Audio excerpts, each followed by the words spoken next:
ಕನಕಾದಿಗಳು ಬಂದು ವಿಷ ಬಂತು, ಎಲ್ಲರೂ ಹಂಚ್ಕೊಂಡ್ರು. ವಿಷವನ್ನು ಯಾರು ಹಂಚ್ಕೊಳ್ಳಿಲ್ಲ. ಆವಾಗ ಪರಮಾತ್ಮ ಕುಡ್ದ.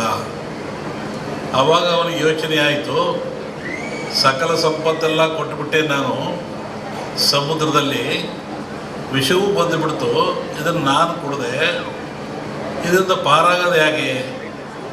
ಬಹುಶಃ ಈ ವಿಷ ಈ ಜನರ ಮೇಲೆ ಹೋದರೆ ಏನಾಗ್ತಿತ್ತು, ಕಾರ್ಕೋಟ ವಿಷ. ಅದಕ್ಕೆ ಯೋಚನೆ ಮಾಡಿ ಈ ಧನ್ವಂತರಿಯನ್ನು ಕೊಟ್ಟ.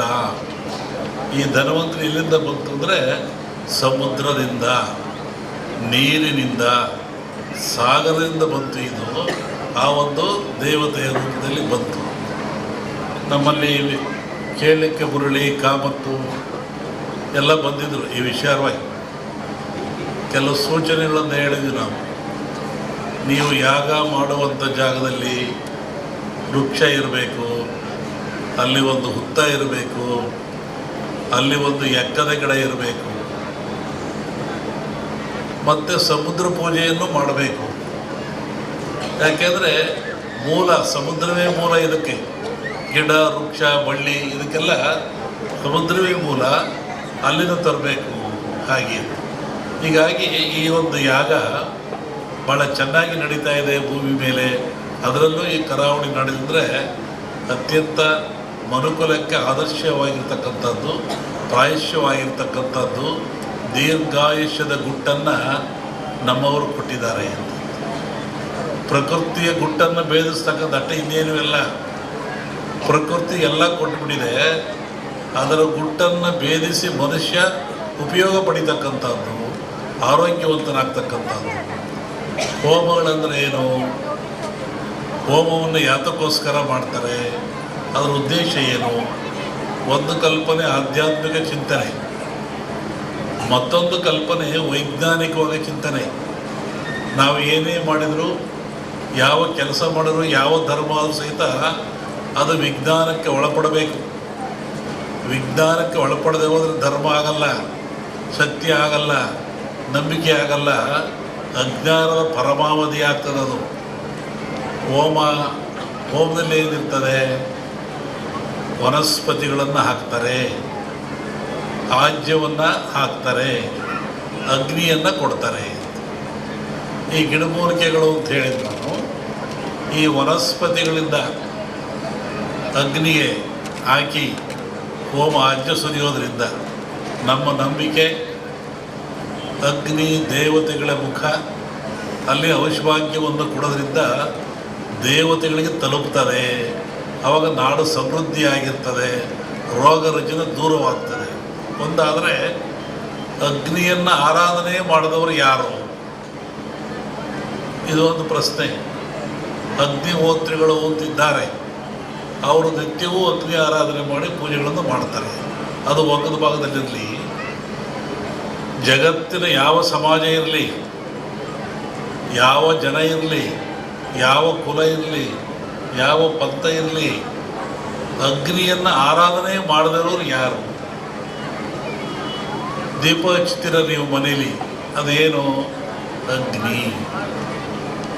ಅಡುಗೆ ಮಾಡ್ತೀರ ನೀವು ಮನೇಲಿ, ಸ್ಟವ್ವ ಬೆಂಕಿಯೋ ಹಚ್ತೀರ ನೀವು, ಅದೇನು? ಅಗ್ನಿ. ನಾವು ನಿತ್ಯ ಬಾಳಲಿಕ್ಕಾಗಿ, ಬದುಕಲಿಕ್ಕಾಗಿ ಆಹಾರ ತಯಾರು ಮಾಡ್ತೀವಲ್ಲ, ಅದು ಯಾವುದು? ಅಗ್ನಿಯ ಮುಖಾಂತರ. ಹಾಗೆ ಅಗ್ನಿ ಜಗತ್ತಿನ ಚರಾಚರಕ್ಕೆ, ಮನುಕುಲಕ್ಕೆ ಆದರ್ಶ, ಅವಶ್ಯಕ. ಅಗ್ನಿಯಿಂದ ಯಾವುದೂ ಇಲ್ಲ. ಧಾರ್ಮಿಕವನಾಗಿ ಅಗ್ನಿಗೆ ಭವಿಷ್ಯವನ್ನು ಕೊಡ್ತೀವಿ ಅಂತ ಹೇಳೋದು ಬಂದಾದರೆ ಅದನ್ನು ವಿರೋಧ ಮಾಡೋದು ಒಳ್ಳೆತನ ಅಲ್ಲ. ಯಾಕೆ ವಿರೋಧ ಹೇಳಿದ್ರೆ, ಅಗ್ನಿಯೇ ಆಧಾರ ನಮಗೆ. ಅನ್ನ ಮಾಡಲಿಕ್ಕೆ, ಚಹಾ ಕುಡಿಲಿಕ್ಕೆ, ಒಂದು ರೊಟ್ಟಿ ಮಾಡಿಕೊಳ್ಳಲಿಕ್ಕೆ ಏನು ತಿನ್ನೋಕ್ಕೆ ಅಗ್ನಿ ಬೇಕು. ಅಗ್ನಿ ದೈವೋ ಭವ. ವೈಜ್ಞಾನಿಕೂ ಅಗ್ನಿ ನಮಗೆ ಬೇಕಾಗ್ತಾನೆ. ಆನಂತರ ಕಟ್ಟಿಗೆಗಳು, ಎಕ್ಕ, ಮಾವು, ಮುತ್ತುಗ ಇವೆಲ್ಲ ಬರ್ತವೆ. ಒಂದೊಂದು ಗಿಡದಲ್ಲಿ ಒಂದೊಂದು ಶಕ್ತಿ ಇರ್ತದೆ, ಒಂದೊಂದು ಫಲವನ್ನು ಕೊಡ್ತವೆ. ಕಾಡಿನಲ್ಲಿ ಋಷಿಗಳು ಆಶ್ರಮದಲ್ಲಿ ಯಜ್ಞವನ್ನು ಮಾಡ್ತಾಯಿದ್ರು, ಹೋಮವನ್ನು ಮಾಡ್ತಾಯಿದ್ರು. ಅಂದರೆ ಆ ಧೂಮದಿಂದ ಆ ಹೊಗೆಯಿಂದ ಪರಿಸರ ಶುದ್ಧವಾಗ್ತಾ ಇತ್ತು. ಮತ್ತೊಂದು ಒಳ್ಳೆ ಮಳೆ ಬೆಳೆಗಳು ಬರ್ತಾ ಇತ್ತು. ಕ್ರೂರವಾದ ಪ್ರಾಣಿಗಳು ಕಾಡಿನಾಗ ಯಾರು ಇರ್ತಾರೆ? ಕ್ರೂರವಾದ ಪ್ರಾಣಿಗಳಿರ್ತವೆ. ಆ ಪ್ರಾಣಿಗಳು ಸಹಿತ ಮನುಷ್ಯನನ್ನು ಹಿಂಸೆ ಮಾಡಲ್ಲ. ಈ ಯಜ್ಞ ಮಾಡೋದ್ರಿಂದ, ಹೋಮ ಮಾಡೋದ್ರಿಂದ, ಆ ಬಂದ ಧೂಮದಿಂದ ಮನಸ್ಸು ಪರಿವರ್ತನೆಯಾಗಿ ಶಾಂತ ಸ್ವಭಾವಕ್ಕೆ ಬರ್ತವೆ. ಆವಾಗ ಮನುಷ್ಯನೊಂದಿಗೆ ಅವು ಸ್ನೇಹಿಗಳಾಗ್ತವೆ. ಅನೇಕ ಕಥೆಗಳನ್ನು ಕೇಳಿದ್ದೀವಿ. ಸ್ವಾಮಿಗಳಿದ್ದರು, ಅಲ್ಲಿ ಹುಲಿ ಬರ್ತಾ ಇತ್ತು, ಸಿಂಹ ಬರ್ತಾ ಇತ್ತು, ಹುಲಿ ಮೇಲೆ ಸ್ವಾಮಿಗಳು ಹೋಗ್ತಾ ಇದ್ರು.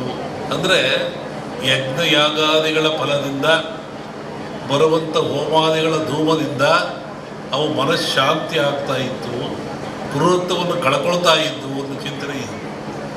ಆನಂತರ ರಾಜರು ಮಹಾರಾಜಗಳು, ಇವತ್ತಿನ ರಾಜರಿಗೆ 10 ರೂಪಾಯಿ ಕೊಡೋ ಶಕ್ತಿ ಇಲ್ಲ ಸರ್ಕಾರದನ್ನು. ಆವತ್ತಿನ ರಾಜರುಗಳಿಗೆ ತಲೆಯನ್ನು ಕಡಿಸುವಷ್ಟ ಶಕ್ತಿ ಇತ್ತು. ಇದ್ದಲ್ಲೇ ಆದೇಶ ಕೊಡ್ತೆ ತಲೆ ಕಟ್ಟು ಮಾಡುವಂತಿದ್ದ ಅವನು. ಅಂತಹ ಶಕ್ತಿ ಅವನಿಗಿತ್ತು, ಸಾರ್ವಭೌಮತ್ವವಿತ್ತು. ಅಂಥವ್ರು ಏನು ಮಾಡ್ತಾಯಿದ್ರು?